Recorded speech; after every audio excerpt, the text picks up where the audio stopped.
जायफल से अर्घ देने से कीर्ति, दाख से अर्घ देने से कार्य की सिद्धि होती है, आंवले से अर्घ देने से सुख की प्राप्ति होती है और केले से अर्घ देने से आभूषणों की प्राप्ति होती है। माता दुर्गा ने अपने व्रत के बारे में स्वयं बताया है। इस प्रकार दुर्गा के वचन सुन ब्राह्मणी बोली, अगर आप मुझ पर प्रसन्न हैं तो हे दुर्गे, मैं आपको प्रणाम करती हूँ। कृपया करके मेरे पति का कोढ़ दूर करो।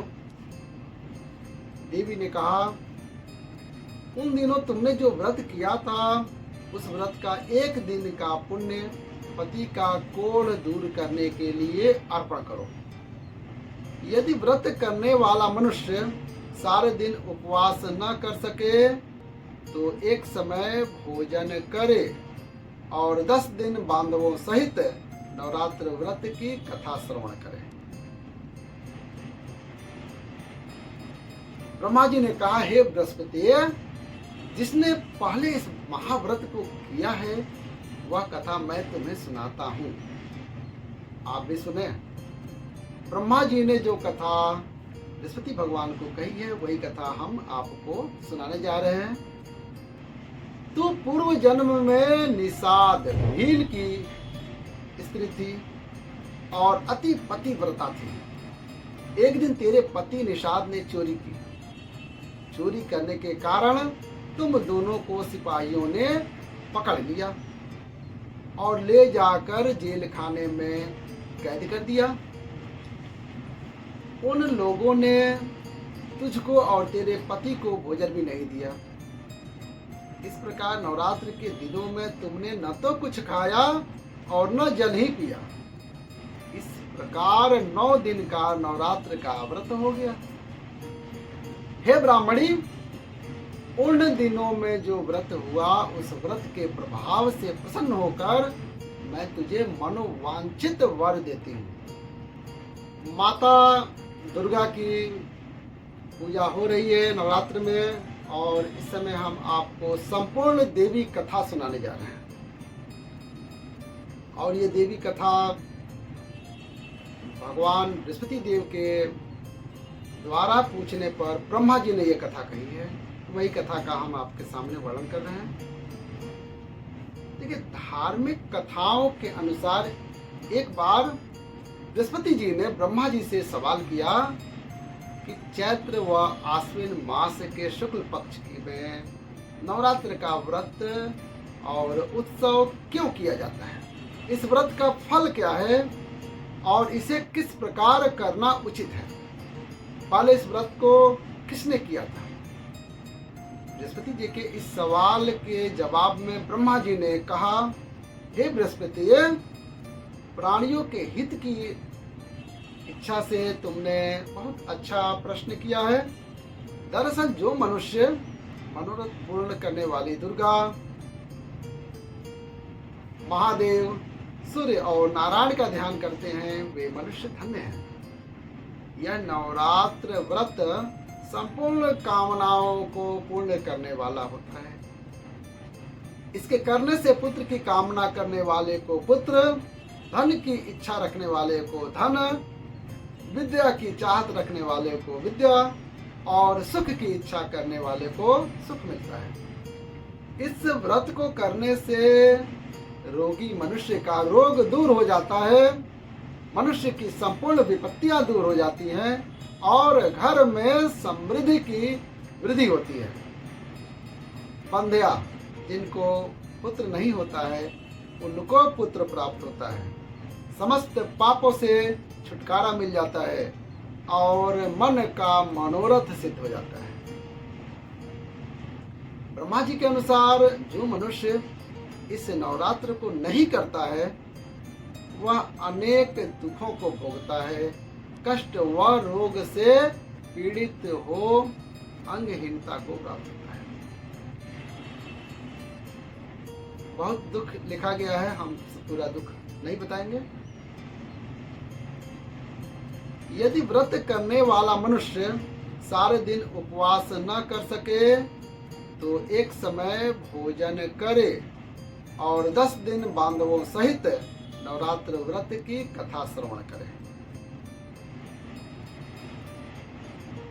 ब्रह्मा जी ने कहा, हे बृहस्पति, जिसने पहले इस महाव्रत को किया है वह कथा मैं तुम्हें सुनाता हूं, आप भी सुने।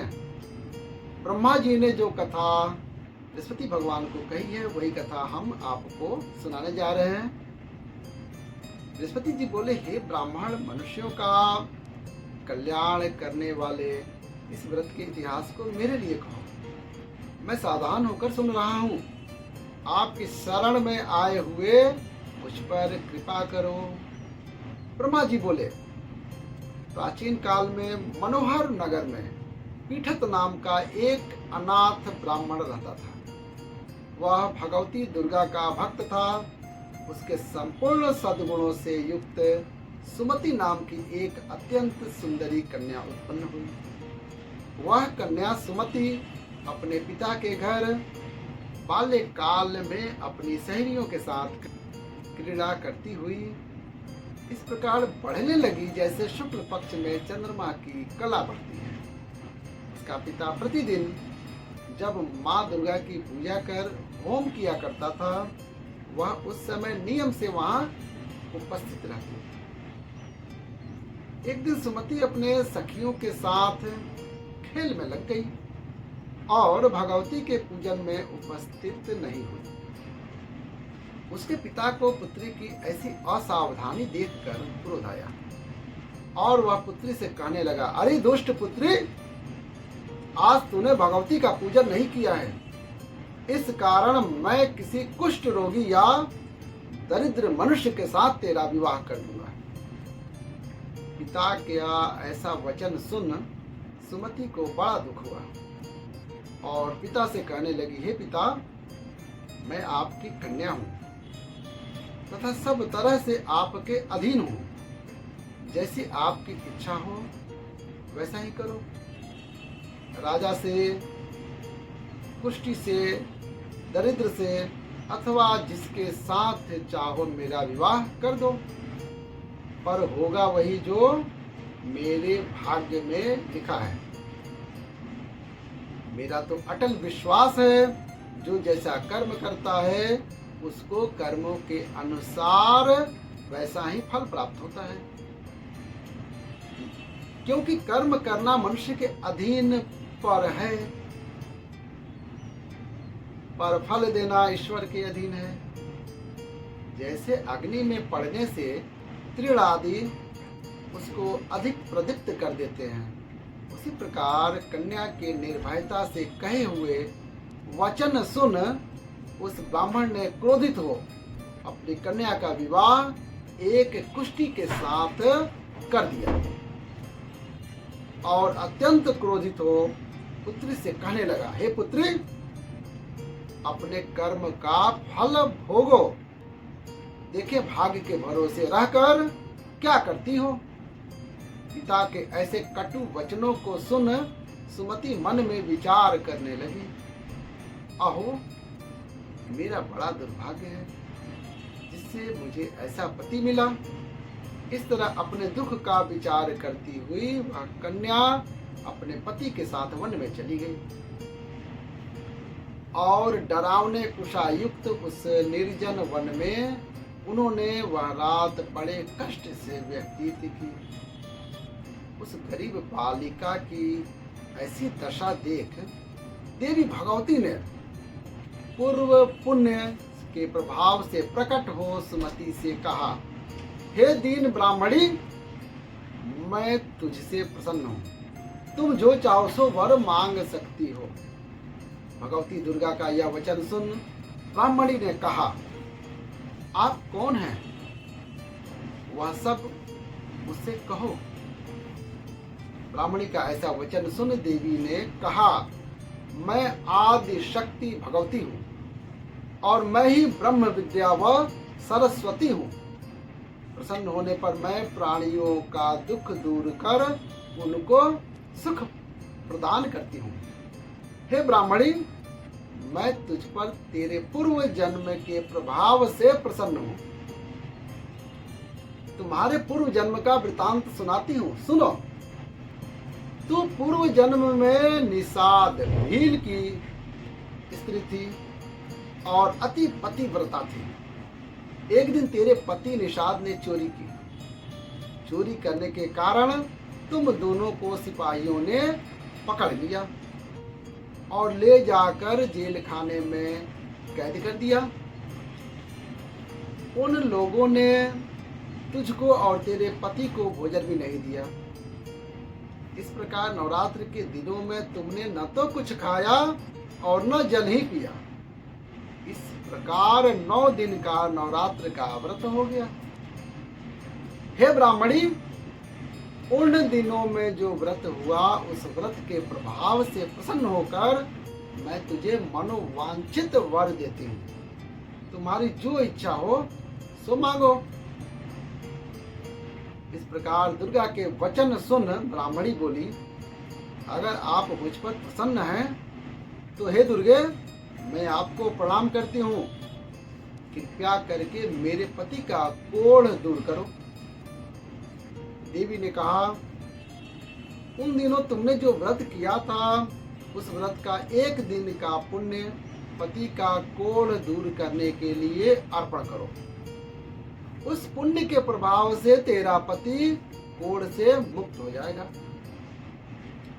ब्रह्मा जी बोले, इस प्रकार देवी के वचन वह सुनकर ब्राह्मणी बहुत प्रसन्न हुई और पति को निरोग करने की इच्छा से जब उसने तथास्तु ऐसा वचन कहा, तब उसके पति का शरीर भगवती दुर्गा की कृपा से कुष्ठ रोग से रहित हो अति कांतिवान हो गया।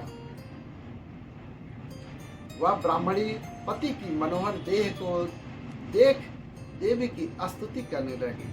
हे दुर्गे, आप दुर्गति को दूर करने वाली, तीनों लोकों का संताप हरने वाली, समस्त दुखों को दूर करने वाली, रोगी मनुष्य को निरोग करने वाली, मनोवांछित वर देने वाली और दुष्टों का नाश करने वाली जगत की माता हो।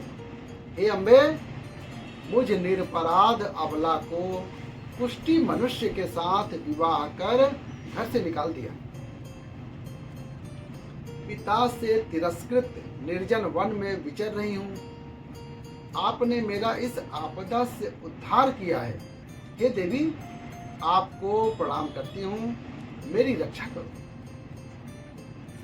ब्रह्मा जी बोले, हे बृहस्पति, उस ब्राह्मणी की ऐसी स्तुति सुन देवी बहुत प्रसन्न हुई और ब्राह्मणी से कहा, हे ब्राह्मणी, तेरे उदालय नामक अति बुद्धिमान, धनवान, कीर्तिवान और जितेंद्रिय पुत्र शीघ्र उत्पन्न होगा। ऐसा वर प्रदान कर देवी ने ब्राह्मणी से फिर कहा, हे ब्राह्मणी, और जो तेरी इच्छा हो वह मांग ले। भगवती दुर्गा का ऐसा वचन सुन सुमति ने कहा, हे भगवती दुर्गे, अगर आप मुझ पर प्रसन्न हैं तो कृपया कर मुझे नवरात्र व्रत की विधि और उसके फल का विस्तार से वर्णन करें। इस प्रकार ब्रह्माणी के वचन सुन दुर्गा ने कहा, हे ब्रह्माणी, मैं तुम्हें संपूर्ण पापों को दूर करने वाले नवरात्र व्रत की विधि बताती हूँ। माता दुर्गा ने खुद अपने व्रत की विधि बताई है, जिसको सुनने से मोक्ष की प्राप्ति होती है। आश्विन मास के शुक्ल पक्ष की प्रतिपदा से लेकर 9 दिन तक विधिवत व्रत करें। यदि दिन भर का व्रत न कर सकें तो एक समय का भोजन करें। विद्वान ब्राह्मणों से पूछकर घट स्थापना करें। वाटिका बनाकर उसको प्रतिदिन जल से सींचें। महाकाली, महालक्ष्मी, महासरस्वती की मूर्तियां स्थापित कर उनकी नित्य विधि सहित पूजा करें और पुष्पों से विधि पूर्वक अर्घ्य दें। बिजौरा के फल से अर्घ्य देने से रूप की प्राप्ति होती है। जायफल से अर्घ्य देने से कीर्ति, दाख से अर्घ्य देने से कार्य की सिद्धि होती है। आंवले से अर्घ्य देने से सुख की प्राप्ति होती है। और केले से अर्घ्य देने से आभूषणों की प्राप्ति होती है। माता दुर्गा ने अपने व्रत के बारे में स्वयं बताया है। इस प्रकार फूलों फलों से अर्घ्य देकर व्रत समाप्त होने पर 9 दिन यथा विधि हवन करें। खाड़, घी, गेहूं, शहद, जौ, तिल, बिल्व, बेल, नारियल, दाख और कदम्ब आदि से हवन करें। एक बार और बोल देते हैं। माता दुर्गा ने बोला है, पुष्पों फलों से अर्घ्य देकर व्रत समाप्त होने पर 9 दिन विधि पूर्वक हवन करें। खाड़, घी, गेहूं, शहद, जौ, तिल, बेल, नारियल, दाख और कदम्ब आदि से हवन करें। गेहूं से होम करने से लक्ष्मी की प्राप्ति होती है। खीर और चंपा के पुष्पों से धन की और बेल पत्तों से तेज व सुख की प्राप्ति होती है। आंवले से कीर्ति की और केले से पुत्र की, कमल से राज सम्मान की और दाखों से संपदा की वृद्धि होती है। खाड़, घी, नारियल, शहद, जौ और तिल तथा फलों से होम करने से मनोवांछित वस्तु की प्राप्ति होती है। व्रत करने वाला मनुष्य इस विधि विधान से होम कर आचार्य को नम्रता से प्रणाम करे और यज्ञ की सिद्धि के लिए उसे दक्षिणा दे। इस प्रकार बताई हुई विधि के अनुसार जो व्यक्ति व्रत करता है उसके सब मनोरथ सिद्ध होते हैं। इसमें तनिक भी संदेह नहीं है। इन 9 दिनों में जो कुछ दान आदि किया जाता है उसका करोड़ों गुना फल मिलता है। इस नवरात्र व्रत से अश्वमेघ यज्ञ का फल मिलता है। हे ब्राह्मणी, इस संपूर्ण कामनाओं को पूर्ण करने वाले उत्तम व्रत को तीर्थ, मंदिर अथवा घर में विधि के अनुसार करें। ब्रह्मा जी बोले, हे बृहस्पति, इस प्रकार ब्राह्मणी को व्रत की विधि और फल बताकर देवी अंतर ध्यान हो गई।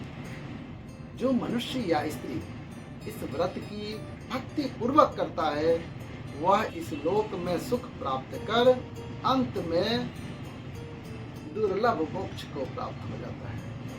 हे बृहस्पति, यह इस व्रत का महात्म्य है जो मैंने तुम्हें बतलाया है। यह सुन बृहस्पति जी आनंद से प्रफुल्लित हो गए और ब्रह्मा जी से कहने लगे, हे ब्रह्मांड, आपने मुझ पर अति कृपा की जो मुझे इस नवरात्र व्रत का महात्म्य सुनाया। ब्रह्मा जी बोले कि हे बृहस्पति, यह देवी भगवती शक्ति संपूर्ण लोकों का पालन करने वाली हैं। इस महादेवी के प्रभाव को कौन जान सकता है। बोलो देवी भगवती की जय, माँ दुर्गा की जय। जय माता दी। कथा यहीं समाप्त होती है और कथा कैसी लगी, अच्छी लगी तो प्यारा सा लाइक कर दीजिएगा और महादेव के भक्त शर्मा जी के चैनल को सब्सक्राइब कर लीजिएगा। सब्सक्राइब करते समय बेल के आइकन को दबाकर ऑल के बटन पे दबा दीजिए ताकि सभी नोटिफिकेशन आपके पास जाएंगे। हमारे सभी वीडियो कथा प्रवचन संबंधित वीडियो रहते हैं, वो जब भी हम पोस्ट करेंगे उसको आपका नोटिफिकेशन मिल जाएगा। माता के पूजा करें, माता की कृपा बनी रहे सभी पे। जय माता दी।